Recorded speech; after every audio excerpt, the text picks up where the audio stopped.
These systems initially can seem quite complicated, but in this video we're going to break it down for you. So this is an oxygen system. You've got a bottle, a regulator, an oxygen delivery system, and a cannula. The oxygen cylinder and the regulator are where most people struggle, so we're going to start with that. Oxygen bottles are predominantly made of 3 different materials, but we'll get back to that later. For the most part, your glider determines which type of bottle you'll need, the main determining factor being the size. There are 2 ways of finding out which bottle will fit.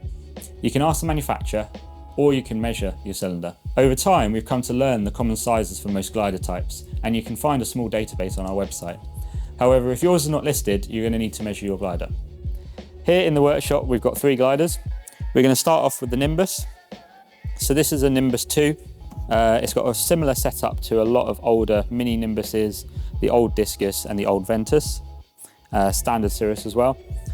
They tend to have 2 bolts sticking out the side of the fuselage wall.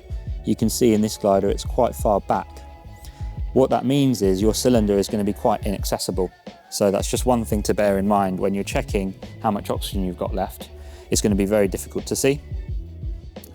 It's also going to be difficult for you to take the bottle in and out to go and fill up. Some gliders you might even have to de-rig it to go and do that, so bear that in mind when it comes into choosing your setup. The first thing we're going to measure is the diameter of this cylinder mount. So you can see in the open position that's about 11, and that will clamp to about 10 centimeters diameter. So in some gliders you'll be limited by the distance between the neck clamp and the bulkhead. So you need to measure that distance there. And you also need to measure the distance between the neck clamp and the cylinder clamp to make sure that we choose a bottle that will fit within those dimensions. And lastly, you need to measure the diameter of the neck clamp itself. Now, if your glider doesn't have the cylinder clamp or neck clamp already, you'll need to source those. Best to get them direct from the manufacturer. So here we've got a DG800. It's got a very similar arrangement to all of the single seat DG gliders. There tends to be a hole for the cylinder here. So the cylinder is going to slot in there, and then it will need a mounting bracket which bolts in here. And that mounting bracket grabs onto the neck of the cylinder here, and that secures the cylinder in place. Again, if you need the mounting hardware, you'll need to go to the manufacturer. And then for the dimensions of the cylinder, all you need to really worry about is the diameter. And you can see this one is just over 10 centimeters diameter. And then we've got plenty of length, up to 60 centimeters before you hit the seat back. And here we've got an Ash 25. This one's particularly interesting. It's prepared for a sustainer engine, but it hasn't got one fitted. So there's a good place for a big cylinder back here. You can see it's got a mounting high cylinder clamp here to hold it in place. The gauge here is on the bottle, and that's all well and good when you're on the ground. Before you go flying, you can see how much oxygen you've got.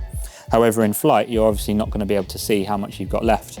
So this customer has opted for an electronic remote gauge. This is the transducer.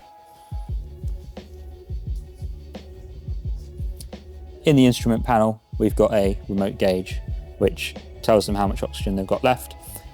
Improves safety quite a lot. You can now go onto the Navboys site, and using this chart, you can determine which cylinder is the right one for your glider.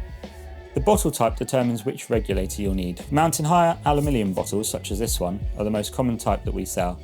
These have a CGA 540 thread, and they've got a gauge fitted to the bottle. What this means is the regulator doesn't need to have a gauge. It is possible to get some of these with a European thread, but these are less common, so make sure you know before you buy your regulator. Aluminium bottles are a lifetime cylinder, meaning that they have no life limit, as long as they pass the 5-year hydrostatic test. Mountain high carbon fibre cylinders also feature the CGA 540 thread and the gauge. These are much lighter, which makes them easier to fit in and take out of your glider, especially if it's buried away in a tight, awkward space. These cylinders are lifetime 15 years. So you're supposed to replace them every 15 years. Steel bottles. So steel bottles, these we source from Europe. and as a result, they've got a different thread. They'll need a DIN 477 thread on the regulator, and that regulator comes with a gauge fitted, because the bottle doesn't have a gauge, so you need one on the regulator so you know how much oxygen is in there. To summarise for regulators, there's only really two different types of regulator that you need to consider. CGA 540, most likely without a gauge, or a DIN 477, most likely with a gauge. If there's anything else specific that you need, then get in contact with us and we can help you. Okay, let's take a look at the oxygen delivery systems. So there's two main options. You've got the EDS unit or the constant flow. The EDS, I'd say, is the gold standard, and it's what most people go for. It's a pulse demand system, meaning that as it detects you breathing, it delivers a pulse of oxygen, and the quantity of oxygen changes depending on what altitude you are. This makes it extremely efficient, so you use a very small amount of oxygen, and it's also really low workload because you don't need to interact with it in flight. You turn it on, set it, and then you can forget it. It's also good for safety, because if it detects that you're not breathing, or if it detects there's no oxygen supply, then it will warn you, it will give you an alert. So yeah, really good to have in the glider. And there's also a two-seater variant with two independent outlets. That means that even if you've only got one person in the glider, they can still just use it with one output. If you're on a tight budget, then the constant flow system might be more appropriate. As the name suggests, it delivers a constant amount of oxygen. As a result, it will use a lot more oxygen. It will also need you to adjust it in flight. So as you get higher, you'll need to adjust the flow, and as you get lower, again, you'll need to adjust it. That means you're going to need to interact with it a lot more in flight. There's no warning if the oxygen supply fails, and again, there's no warning if there's a leak somewhere in the system. On the plus side, it's extremely simple and you don't need any batteries. And the final piece of the puzzle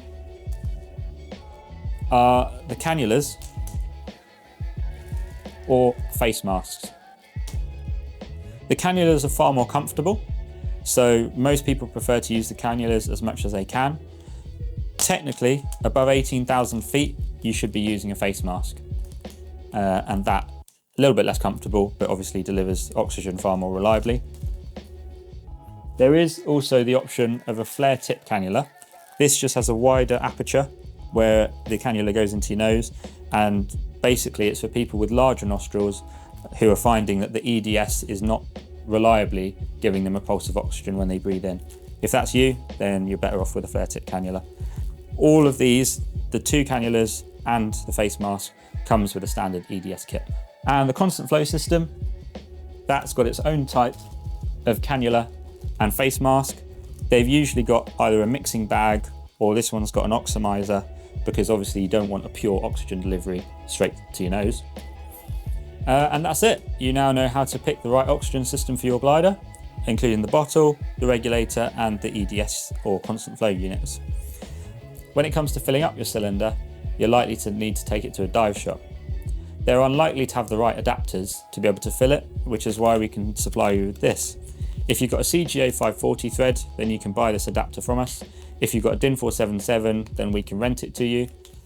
They should then be able to fill your cylinder for you. And that's all there is to it.